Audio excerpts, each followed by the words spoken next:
I'm a very lucky person. I've been privileged to see so much of our beautiful earth and the people and creatures that live on it. And my passion was inspired at the age of 7 when my parents first took me to Morocco at the edge of the Sahara Desert. Now imagine a little Brit, somewhere that wasn't cool and damp like home. What an amazing experience. And it made me want to explore more. So, as a filmmaker, I've been from one end of the earth to the other, trying to get the perfect shot and to capture animal behaviour never seen before. And what's more, I'm really lucky because I get to share that with millions of people worldwide. Now, the idea of having new perspectives of our planet and actually being able to get that message out gets me out of bed every day with a spring in my step. You might think that it's quite hard to find new stories and new subjects, but new technology is changing the way we can film. It's enabling us to get fresh new images and tell brand new stories. In Nature's Great Events, a series for the BBC that I did with David Attenborough, we wanted to do just that. Images of grizzly bears are pretty familiar. You see them all the time, you think. But there's a whole side to their lives that we hardly ever see, and it had never been filmed. So, what we did, we went to Alaska, which is where the grizzlies rely on really high, almost inaccessible mountain slopes for their denning. And the only way to film that is a shoot from the air. Throughout Alaska and British Columbia, thousands of bear families are emerging from their winter sleep. There is nothing to eat up here, but the conditions were ideal for hibernation. Lots of snow in which to dig a den. To find food, mothers must lead their cubs down to the coast, where the snow will already be melting.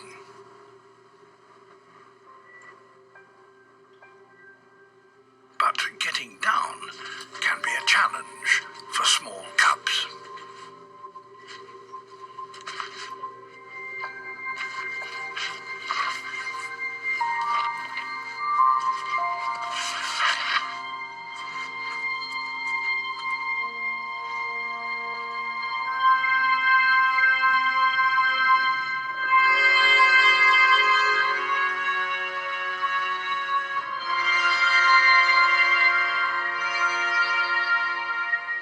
These mountains are dangerous places, but ultimately the fate of these bear families, and indeed that of all bears around the North Pacific, depends on the salmon.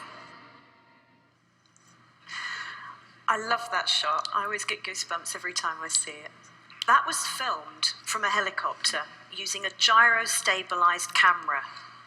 And it's a wonderful bit of gear because it's like having a flying tripod, crane and dolly all rolled into one. But technology alone isn't enough.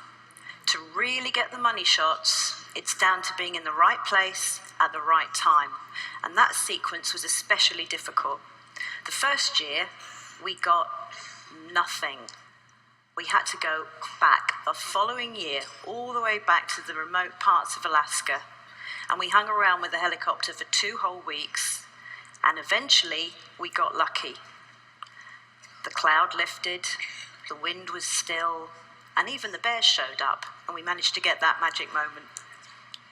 For a filmmaker, new technology is an amazing tool.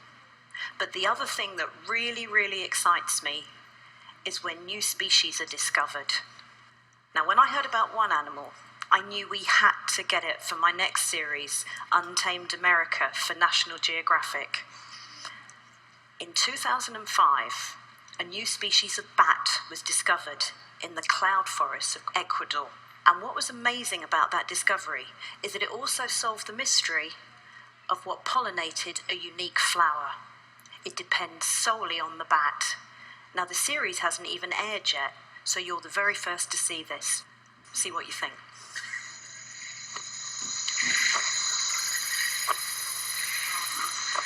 tube-lipped nectar bath.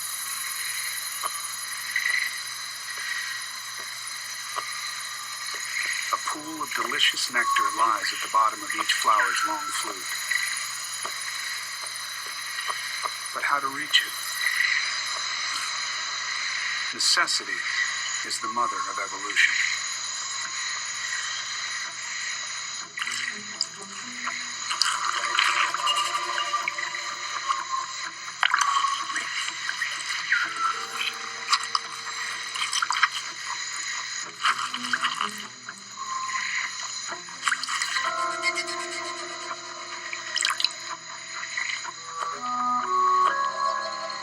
This 2.5-inch bat has a 3.5-inch tongue.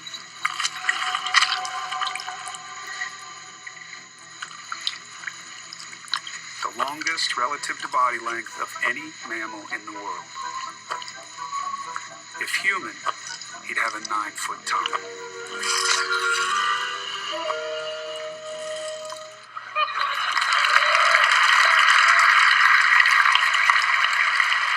What a tongue. We filmed it by cutting a tiny little hole in the base of the flower and using a camera that could slow the action by 40 times. So imagine how quick that thing is in real life. Now, people often ask me, where's your favourite place on the planet? And the truth is, I just don't have one. There are so many wonderful places. But some locations draw you back time and time again. And one remote location, I first went there as a backpacker. I've been back several times for filming, most recently for Untamed Americas. It's the Altiplano in the high Andes of South America. And it's the most otherworldly place I know. But at 15,000 feet, it's tough. It's freezing cold. And that thin air really gets you.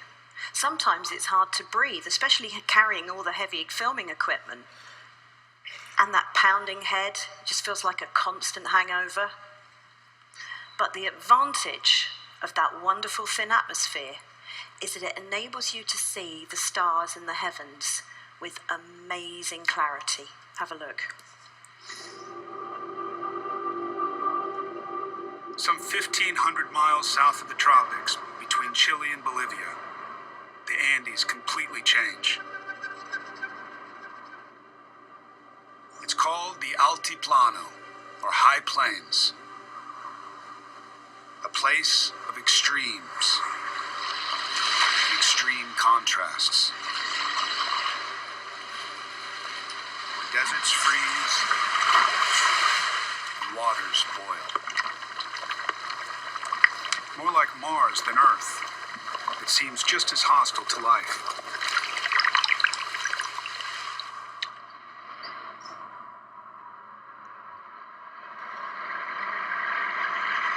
The stars themselves.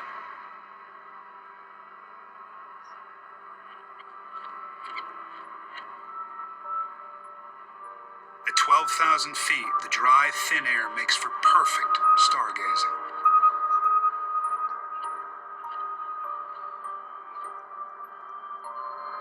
Some of the world's astronomers have telescopes nearby. But just looking up with the naked eye, you really don't need one.